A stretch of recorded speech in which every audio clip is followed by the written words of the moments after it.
This is part 3 in our trade show prep series with ABCI and Seabright. Mark, we're really happy you could spend this time with us because it is getting into the trade show season. And we've done one episode about how to prepare for a trade show, one episode about what to do during a trade show, and this is our last and third and final episode on this topic. And it's what are 3 things that salespeople should do after a trade show. So I'm anxious to hear what you have in mind. Well, the 3 things are follow up, and follow up. So, as you know, the aviation industry is a relationship generated, developed, business. It's you've got to be persistent to build relationships with people. So hopefully we've all done a good job at the show of finding out some key points about your customer. Right. It doesn't have to always be about exchanging products for dollars either. Learn about people, where they're from, what their kids do, where they're staying in Las Vegas. You get these key things in place. I think the acronym FORM, Family, Occupation, Recreation, and Message. Yeah. Yeah, if you can go through those and just discover some nice things about people. It's key for your follow-up process. So I'll stop there and tell a story about a contact, a company that I was working with at a trade show many moons ago. Fortune 100 company. They sell big pieces of equipment for millions and millions of dollars. And so we have a follow-up system in place that is based on a personalized high-impact mailing that we can talk about another time. But in essence, if you go back 30 years ago when I started selling things, my sales manager says, if you'll just do something to communicate with them that's high impact, a handwritten note, whatever. So the story is that we were at a booth and I was there on a consulting basis. A person came up interested in a big, huge piece of yellow equipment that moves earth. And the gentleman that was interested in the equipment was talking to the salesperson and said, "Hey, I've got to run. I've got to fly back to Texas. My granddaughter's in a recital, but I'd like to, continue our conversation." So the sales rep, shook hands, took the information. They part ways. I recommend that this guy send a handwritten note to this one contact from the show, and the handwritten note would contain nothing besides, "Hey, it was great meeting you at the show, and I hope your granddaughter had a great recital." Don't put anything about selling anything. Don't say anything about doing business. Just show him that you listen to him and send that out. Well, he did that. The guy called him back, says, "I haven't had a nice card sent to me in 20 years, and I'm going to buy your piece of equipment." It was a $1.5 million sale, wow. Based on a car. And I've had the same results on 3 occasions, good-sized contracts based on just communicating on a personalized basis to people. So that's on a one specific method, but the overall, in terms of follow-up, sometimes I average 10 to 20 contacts with people over a year period of time or 2 years period of time to get their business. And there's a lot of charts and graphs that say, most people stop following up after 3 contacts or five contacts. The odds of making a sale diminish, rapidly if you just don't, if you stay in contact with them. Yeah. So most people run out of the show. If you're there to buy something or see something, they've got, stacks and stacks and stacks of brochures.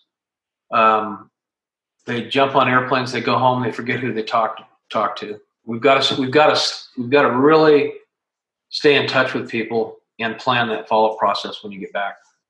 I think the neat thing about that story is that you meet thousands and thousands of people at these events, and you remember so few of them because you don't make that many actual human connections.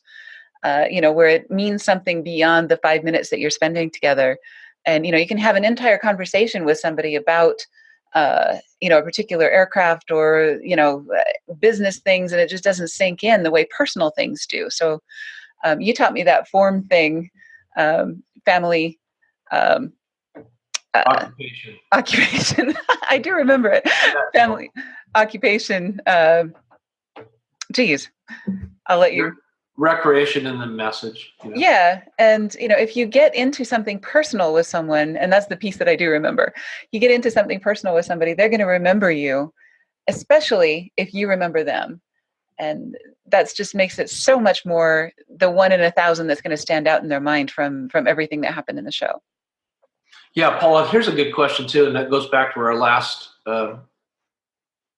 webinar podcast.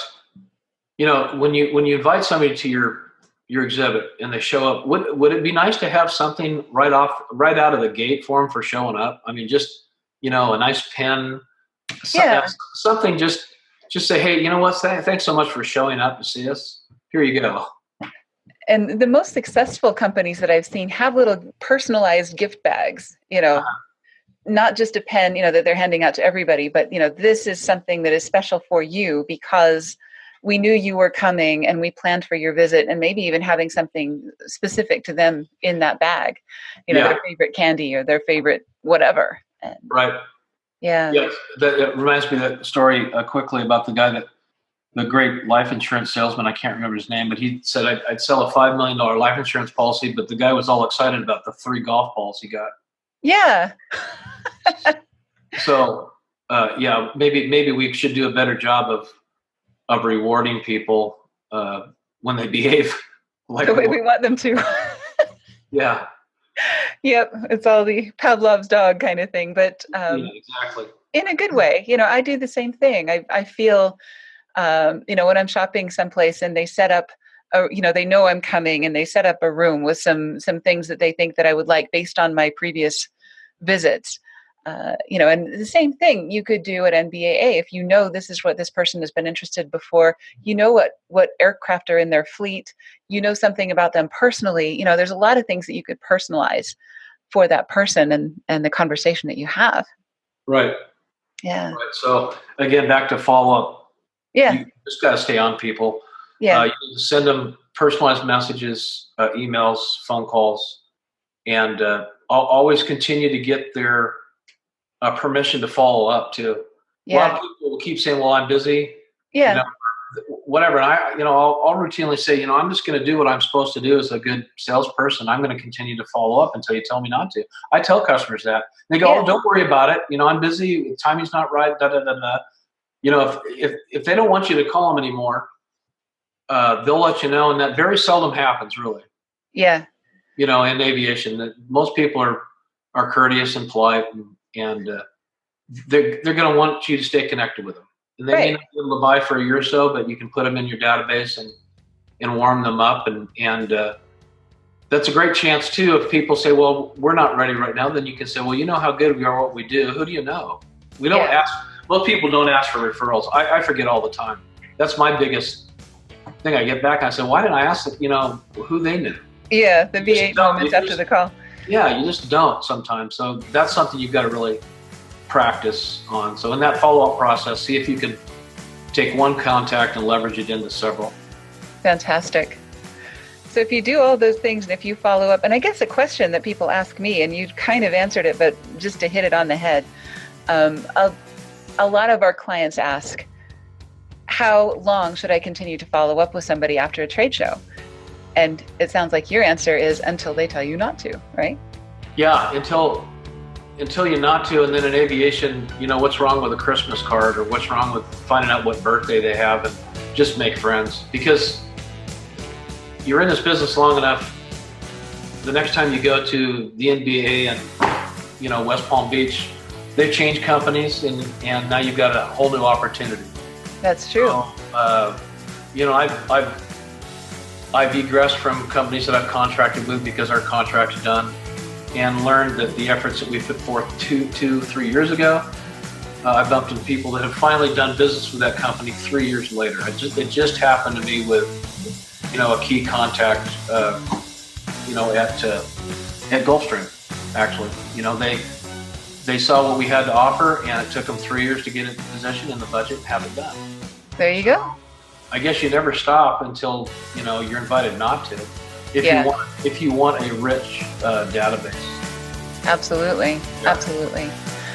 Right. Well, thank you very much. I think this was an excellent episode. And if anyone has any questions about trade show follow-up or anything else, of course, they can find you and me very easily with the links from the transcript or from this episode, wherever it is that you're finding it. So thanks for joining us, and we'll cut there. So. Yep. Thank you again.